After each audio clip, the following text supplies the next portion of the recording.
After the events of September 2024, where pagers were remotely detonated, allegedly by Israeli Mossad during a Hezbollah gathering, and also ICOM radios were detonated and exploded during a Hezbollah funeral. There's been some new facts come to light.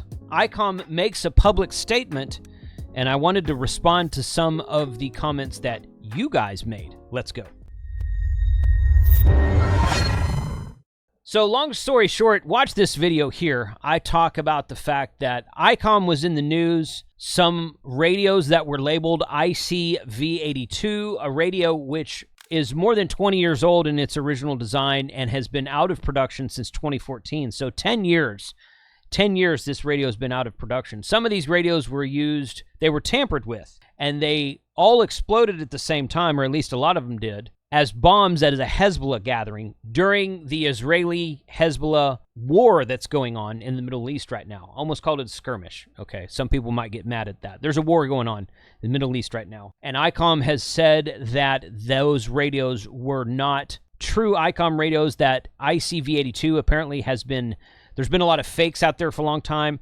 ICOM's got a page on their website that I shared in the last video that said, hey, this is how you spot a fake. There's a lot of fakes out there. AliExpress, Temu, Alibaba, something, blah, blah, blah, blah. Who knows where to get these things, okay? Anybody can make a radio and put whatever name they want on it, especially if your government doesn't have laws against such things. I'll just leave it at that right there. But ICOM came out and made a statement, said these were not ours. And my point was, I'm like, hey, that's great that they're responding to it. But I'm like, I don't really care if they were or were not ICOM radios. They were radios that were obviously tampered with and explosives added to. This was not just a battery that caught on fire all at the same time on dozens or hundreds of these radios all at the same time. No, this was a planned attack. So it was an explosion that happened. Many of them happened at the same time. And it doesn't matter to me if it was ICOM or anybody else, because these were tampered with after the fact, and they're a 10-year-old, or a radio that's been out of production for 10 years. But it's really good that ICOM, kind of faced the bull head on, as it were. So right here, 3 days ago at the time of this recording, regarding the current media reports, this is from ICOMAmerica.com, we have confirmed from interview footage reported by the Lebanese media around 1900 on September 7 p.m. on September 18, 2024, the following comments from Mr. Johnny Korin, the Lebanese Minister of Communications. The radios that have exploded were not authorized devices by Lebanon's Ministry of Communications. Normally, we would only allow imports after type approval of the General Security Directorate and Intelligence Directorate. They were not imported through a distributor either. The reason being that the model number of the radio involved is no longer being manufactured by the manufacturer, ICOM Inc. We also know for certain that the counterfeit radios are of the same model number and being imported from other countries. There is growing concern that telephones and other devices may explode, but there is no danger of this with officially imported products. Officially imported products, in other words, products that are legal to be imported from the proper manufacturer into Lebanon. Okay. Therefore, the Lebanese authorities have established and indicated that the exploding radios were not our products. Okay. Our distribution system for products of overseas markets. So they go through here. This is ICOM speaking again. We have established an export program, the ICOM Security Trade Control Program, based on the provisions of the Security Export Control Regulations, and we export our products for overseas markets under a strict management system until they reach our authorized distributors. All the radios we manufacture are assigned a serial number. When we receive an order from an overseas authorized distributor, the product is shipped from our manufacturing subsidiary, Wakayama ICOM Company Ltd., Arita Factory and Kenwa Factory, Wakayama Perfector.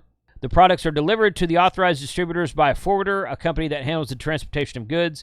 We keep track of all the information related to the transportation companies involved in the process, including the means and routes used, by linking it to the serial numbers. In addition, it is not confirmed which serial number product will be sold to which end user until the time of sale. Of course not. Therefore, it can be considered that it is virtually impossible to target radio equipment used in a specific end user to the distribution channel of our authorized distributors. Okay. And it goes on for a little bit more. I'm not going to read the whole thing to you, but right here, this little paragraph regarding the radios that exploded. The only way to determine the radio that exploded was not an ICOM product is to actually physically check one of the damaged devices. However, upon correlation with the multiple content of information that has come to light so far, such as the fact that the radio did not have a hologram sticker attached, as reported in the second update, and the above comments, we believe that the possibility that the radio that exploded was an ICOM product is extremely low. So there we go. I will link this news report, and this is just from ICOM America's website. I will link this in the description below. You guys can go check that out and read it more for yourselves. There was another article that came out that I found after I recorded my last video. It says Japanese firm ICOM says exploding walkie-talkies were fakes. And then it goes down to, that's just kind of the title. It's a clickbait title. It's a clickbait title. This is not my website. This is auroraisrael.co.il. And after the title, the first paragraph says, Japanese telecommunications company ICOM has said that it is extremely unlikely that its walkie-talkie models were used in the explosions that targeted numbers of Shiite terrorist groups Hezbollah in Lebanon last week. So that's another article right there. So exploding walkie-talkies were fakes, and even in their official statement they said that the fact that it was an ICOM, the possibility that it was an ICOM product is extremely low. Like I said in my last video, I don't care. I can understand if I was ICOM, I'd probably be saying the same thing. I don't blame them for taking this stance. I just don't think it matters because the radios were obviously tampered with. They were not factory radios. They were tampered with after the fact. They were not faulty batteries that caught on fire or exploded all at the same time. No, this was a coordinated attack. So it's obviously the radios and those pagers from the previous day were something that were tampered with prior to the explosion, but after the fact, 10 years after ICOM stopped making the radio, even if they were not fakes, which it looks like they were. Now, if you find all of this very interesting, if you're like, well, what is this radio thing? If you're interested in getting your ham radio license, head over to hamradioprep.com. Check out their free app on your iOS or Android device. Download it for free. Get started today with your first license or your upgraded license. Save a 20% discount on all of their courses with the coupon code of Jason20. They also have a brand new emergency communications course, like a prepper course. I think they said it was 5 hours long, something like that. But it was just released this month. Good timing for stuff like this, I think. Emergency communications during times of emergency, during times of natural disasters, and times of economic and governmental skirmishes, strikes, and wars. Save a 20% discount on all of those courses with the code of Jason20. And thank you, Ham Radio Prep, for supporting this channel. Now, on to some comments. I got some really cool comments, some comments that I did not agree with, and some comments that were very good. So I welcome all your comments, even if I don't agree with you. I'm not asking you to agree with me. I still want to hear what you have to say. So thank you for commenting, all of you. KD7JVR says, according to Josh, these radios were purchased at AliExpress. That right there leads me to believe they were counterfeit. And then Josh actually commented. He said, I found them on AliExpress, not that they were sourced from there. So these radios are available in multiple places. AliExpress, I think TeamU has them. You can probably find them all over eBay. In fact, one commenter said, hey, I bet there'll be a flood of them on eBay now. Maybe. I don't know. I haven't looked. I have not looked at that. So hopefully not. Don't go buy one. Unless it's being shipped from inside the United States, don't go buy one on eBay right now. This one's good right here. I really like this one. Major Kong. Great name, dude. Okay. Who cares if they were fake or not? Oh, yeah. Hams. And I said the ICV82 was a ham radio. Explain why we shouldn't care. So whatever niche or hobby or group you're in, if your product was used for something nefarious, wouldn't you have something to say about it? If there was bombs planted in fishing reels that were shipped all over the country and detonated at the same time, wouldn't the fishermen using those reels and the fishing reel manufacturer, wouldn't they have something to say about it? If Blaupunkt, this car stereo company, I don't even know if they're still around, bombs went off or explosives went off inside of a Blaupunkt stereo, wouldn't you want to say something about it if you were a fan of Blaupunkt? Say, I got one of those in my truck, but it's never... Come on, man. Give me a break. They were ham radios made by ICOM, one of our best radio manufacturers. It's something we're going to... Yeah, you should care. You should care. I'm saying it doesn't matter. I care if they were fakes or not. But I'm saying it doesn't matter when the end result is the same. It doesn't matter one way or the other. So this one was, this had a lot of comments on it before I got to it, so that's why I've got it so small on the screen right now. One commenter said, nobody is asking how they made them explode. Like, what's more likely? They intercepted the order of radios, put explosives in them, or all radios have this ability to have their batteries explode through some sort of remote circuitry. And ultimately, all of us with this type of comms equipment could be targeted in the same way. And some people commented down here, he's like, leading theory, the first comment says, leading theory is that they were manufactured with built-in explosives part of the device's motherboard. That's just a theory. Well, I can tell you right now, if that's the case, then they were fake. They were not legit ICOM radios if that was the case. But my comment down here at the bottom says, I personally think they were tampered with and that the explosives were added after the fact. It's a tragedy that they were ICOM radios or fake radios with an ICOM name on them, though. So that was kind of my comment to that, is that it doesn't really... They weren't manufactured this way. Somebody tampered with them after the fact. And that's why I say it doesn't really matter if they were ICOM or not, because somebody messed with them and planted these explosives on purpose. And along those lines, somebody else commented, JC, you missed the most important thing. All the pagers were remotely detonated at the same time. GSM technology made it easy. The HTs were also remotely detonated across the country at the same time. Clearly, they were sold with a Mossad mod. And I replied, I said, I'm pretty sure that's what I said. If I wasn't clear about it, I apologize. But yeah, that's my point. They weren't exploding. They weren't faulty batteries that were exploding. Okay, the batteries, the Samsung, by the way, some of you commented, it was a Samsung Note 7 that had the batteries that would not explode, but they would randomly catch on fire. But that wouldn't happen at all. That didn't happen to every Note 7 all at the same time. So the fact that they were all exploding at the same time, that's what makes me say they were tampered with after the fact. This one here this may be in poor taste, but I laughed at it, so I'm going to include it. Apparently, they were trying to call CQ contest on a work band. All right, let's move on. Yeah, okay. It's a bummer that the handheld amateur radios have a bad image from this. You can imagine the knee-jerk overreach to ban them and other handheld radios from airlines. My response was the first response, and I said, I don't think there's a bad image here. These radios have been out of production for more than 10 years and have obviously been tampered with. And then the original commenter replied and said, I agree, there shouldn't be. If you take the time to look at the facts, I worry that few people who aren't fully in the know can make uninformed decisions. I said that kind of uninformed thinking exactly how the mainstream media still exists today. That's all I'm going to say about that. There we go.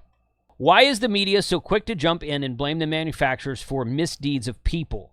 Like you said, trying to blame a gun manufacturer or a radio manufacturer for these acts is completely wrong. They need to stop with the sensationalism of an already terrible situation. And my reply was, exactly, thanks for commenting. Several people said that the gun analogy wasn't a good one.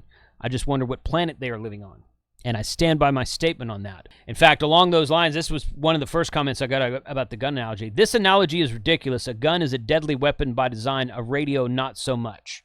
And my response was, regardless of what the tool is made for, and yes, a gun is a tool, if you use it incorrectly or modify it, that's not the fault of the manufacturer. And that was really my only point for saying anything about the gun analogy in my original video. But I'm a Second Amendment supporter. And I do not apologize for that. This channel is not about the Second Amendment. It's not about politics. It's not about the Constitution. But I will say I am a Second Amendment supporter. Very, very rarely is the gun the bad guy in most gun stories in the news. It's usually the person behind the gun that's a bad guy. So, yeah, don't blame the gun. And don't blame the radio that had explosives planted in it after the fact, 10 years after it was out of production. Or that was a fake radio that had the wrong name on it. All right, and this guy here, I'm not going to share this guy's name. In fact, I had to go look him up. I wasn't sure exactly who he was. He's a fellow YouTuber, not someone I know, not someone who's ever been on my channel before. I'm not really into public shaming, so I don't want to share his name and his channel. But he said, sorry, Jason, but this has nothing to do with the hobby we all love. Really? Even though ICOM's in it. Interesting. Interesting point. It's called Writing the Story, and I'm sad to say that it does little else other than to demonstrate the chase for views. I want everyone viewing my videos. I don't apologize that I make videos to chase views. I don't apologize for that. If I was on here talking about some sort of news story in the news that was a hot topic that had to do with maybe a gun story, maybe a mass shooting that had nothing to do with radio at all, then maybe this comment would make sense. But this was literally ICOM Japan in the news for radios that were supposedly made by them, but it looks like they probably weren't. It was literally ICOM news. Yeah, you totally missing the point there, bro. I don't know what to tell you. I'm a YouTuber creator too, small channel, but I could never countenance making a video about a subject which has very tenuous link to the hobby. I have no skin in the Middle East conflict and just wish everyone would get along in the ham radio spirit. That I agree with you on that point, but especially given the circumstances and consequences, I can only say sorry, but I feel this sort of video is quite cynical, 73. And my response was, I think, a little bit professional. Well, you run your channel the way you want to, and I'll do the same. Then we'll both be happy. Deal, question mark. And then he replied back, and he said 110%. He'd let it go. And then the last comment I got was, yes, Jason, you tell him. So, yeah, literally, ICOM is in the news, but it's not about ham radio. I don't get that. And I don't apologize for wanting people, I don't apologize for chasing views, as he put it. I'm chasing views inside of the ham radio sphere that we all live in, that we all are associated with one another in. Okay, and I've said it before. I said it in a live stream just not too long ago. I make Baofeng videos, and they get tens of thousands of views in the first 4 or 5 days, 3 or 4 days. I make a video about an IC705. The very first video I made about the IC705 after I got it in my possession got like 2,500, 3,000 views in the first 4 or 5 days. Why? 705 is a much better radio than a Baofeng is. Okay, so why? And I can make a Baofeng video today, and it had 10,000 views in the first 3 or 4 days.